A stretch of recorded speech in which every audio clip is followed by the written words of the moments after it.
You're listening to Have You Ever Wondered? It is Tuesday, June 7th, 2022.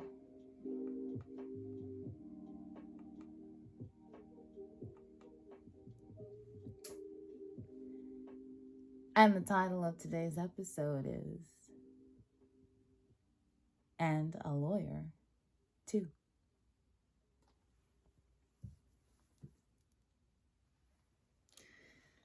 You guys, parenting is so challenging. If it's not the sleep deprivation, it's the cost of everything. If it's not the money, it's the trying to be consistent every day, all the time, keeping your word, keeping them safe, feeding them vegetables, exposing them to enriching experiences, teaching them about music and culture and art and science and family and history and life. It's a lot. Also, there is no break ever. It just keeps going and going and going all day, all night. For most people, once you get on this ride, it is very unlikely that you're going to be able to get off. I'm not trying to deter you from it. Actually, countless people, person after person, in fact, normal people, celebrities, men, women, everything else, everyone else, describe having a child, or have been known to describe having a child, as the most joyful part of their existence. No, not every single one, but a lot of people. And yet, there's this one unexpectedly challenging aspect of parenting that people almost never talk about. And that is when you have to advocate for your child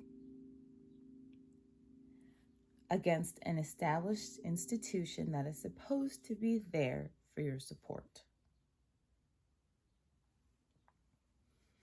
We're talking about a school, a church, a police department, a family member, a government. No one tells you how hard it is to face these two facts at once. One,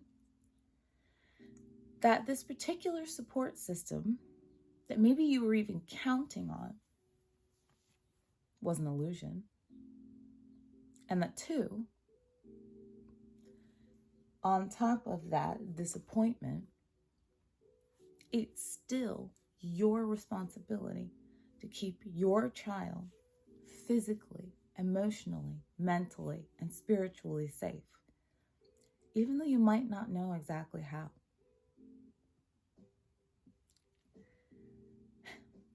No matter what, as a parent, you have to do everything you can to find out what your child needs, and then everything you can to provide them with the best options and opportunities that are available.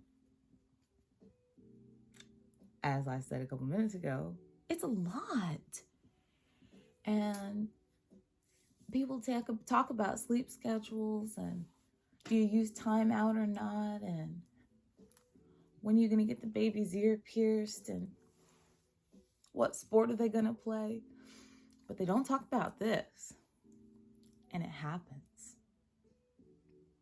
And when it happens, your job is to fight and to fight and to fight and to fight until you know that they're going to be okay, or there's nothing else that you could possibly do. Incredibly, though, without forewarning, I can think of so many parents out there who rise. They rise right onto the occasion.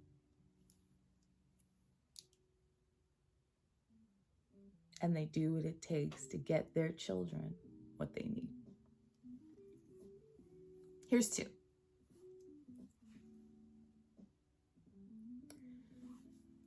In Uvalde, Texas, and I know there have been, I don't even know how many mass shootings since that particular fateful one, including in the place where I currently spend a great deal of my time residing. But because so many people in that instance were children, the parents got a lot of notice. And one mother that I read about stood out to me because she drove 40 miles from work, arrived on the scene, and then, after being initially halted, handcuffed, and detained by the police, got free. From what I read, she literally talked them into uncuffing her, ran into the school during the active shooting event, and rescued both of her children.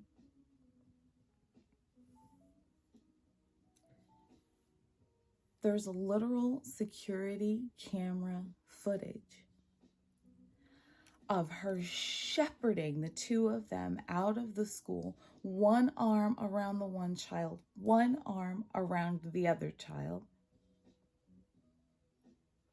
What a hero. She didn't wake up that day expecting to have to do that. But when she found out that's what she was going to have to do as a parent that day, she did it.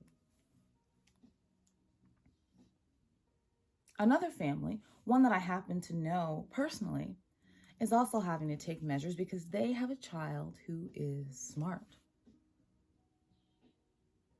bright, a genius maybe, multiple grade levels ahead of his peers in multiple school subjects. And yet the school he attends will not provide him with the specialized education that he needs so that his brain can work to its greatest potential.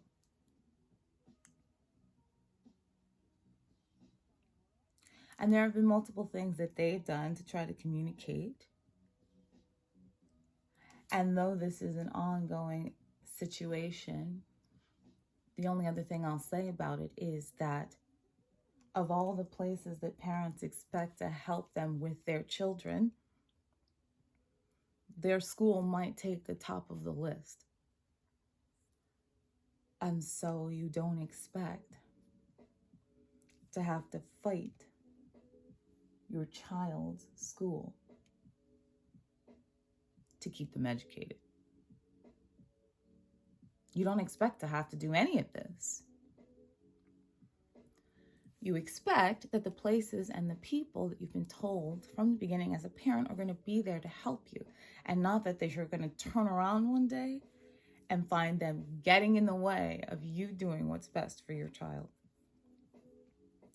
So, if you have children, if you plan to ever have children, if you know someone who has children, keep an eye out for these moments. Because if it's you, get ready. And if it's someone that you know, give them support. They're going to need it. It doesn't come to every parent, but it takes place a lot more frequently than people think. And if it happens to you, you're going to be not just a parent, but maybe a lawyer too. Now, on to the native son and co-executive producer of this particular podcast. I am so excited to have his segment back on the show. And he wants to tell you a little bit about his future plans. We're going to have a little conversation because I already told you multiple times to stop getting older. I'm about to be in second grade. And then 4th, 5th, 6th, 7th, 8th, 9th, 10th, 11th, 12th, 13th, graduate, 12th, graduate, 13th, 14th, there's 15th. nothing. It's called college. And in college. 13th is college. I know. I'm talking about the years of college. Are you going to grad school? College, graduate from college, grad school, graduate from grad school. And then... soccer player. Well, why do you go? No, I mean, I think that's a fantastic goal. Why do you need to go to school for 20 years to be a soccer player? I don't. Okay. Just asking about the logic.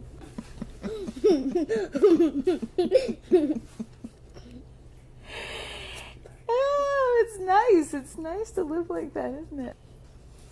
You are a very good soccer player. Exemplary.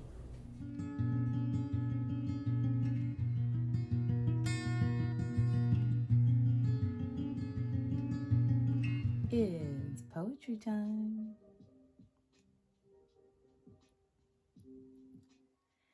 And yet again, I am thrilled to have found a poem that goes so well with what I had on my mind today. It's about parenting, and it's a poem by C.G. Hanslechek called Egg.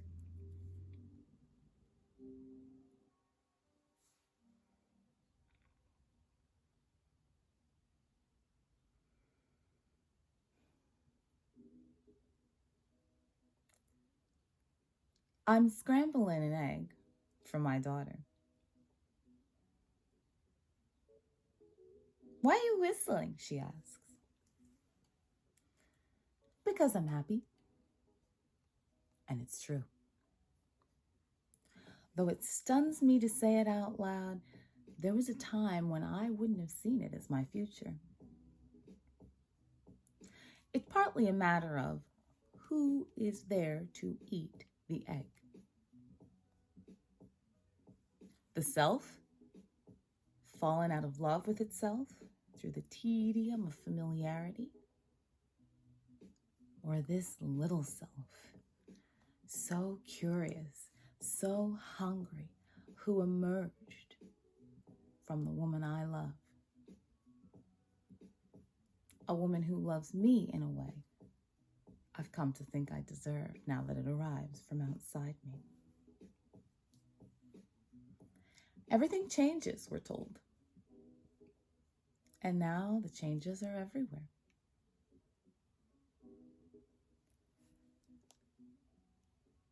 The house with its morning light that fills me like a revelation.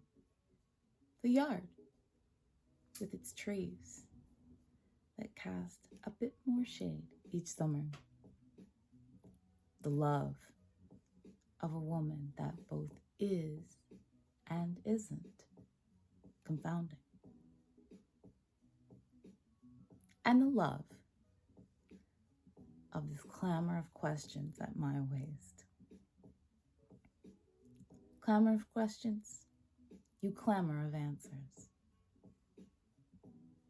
Here's your egg.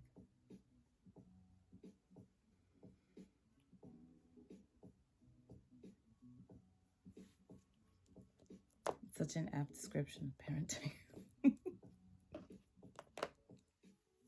So I love poetry. Thank you for being here. And to address what happened yesterday, as I said I would today, during the first break after the intro, I had my gain set too high when I was switching between my mic and line inputs. And simultaneously, I also had my music bed set too low during yesterday's discussion about truth and authenticity. And because it was a live broadcast, I didn't get a chance to review everything until later. And when I did, I was mortified.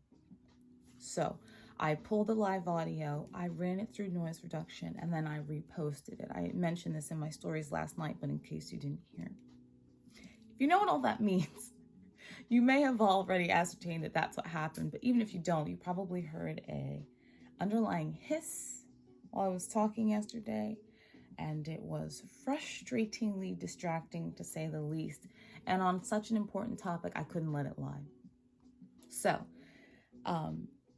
yesterday's episode, Please Be the Truth, is going to stay up at least until the end of this week, so that anyone who attempted to listen to it yesterday and couldn't can go back and take time to do that at their leisure.